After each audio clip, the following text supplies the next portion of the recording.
दो कारण हैं और दोनों को गहराई से देखेंगे तो एक ही निकलेगा, पर दो समझ लेते हैं, आपको समझने में आसानी होगी।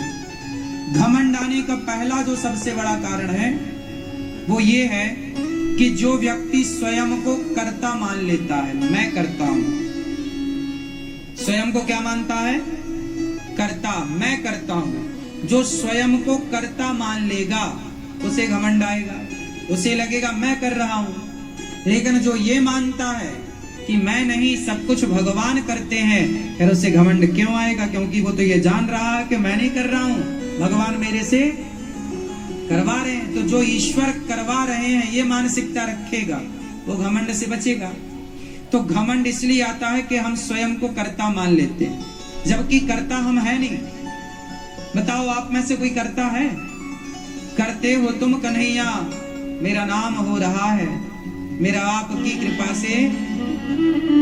करते तो भगवान ही है, हमें और आपको वो निमित्त बना देते हैं। जैसे हनुमान जी लंका गए, सीता मां का पता किसने लगाया? बोलो, हनुमान जी। अब बताओ, सीता मां का पता लगाने का श्रेय किसे मिला? हनुमान जी को। क्यों मिला? क्योंकि राम जी चाहते थे, इसलिए तो इतने सारे बंदर भालू गए। जामवंत भी दक्षिण दिशा की तरफ गए थे, नल नील भी गए थे, अंगद भी गए थे, हनुमान जी भी गए। लेकिन राम जी ने अपनी अंगूठी किसे दी? तो राम जी स्वयं चाहते थे कि लंका हनुमान जी जाए, इसलिए तो अंगूठी हनुमान जी को दी गई, वरना अंगद को देते।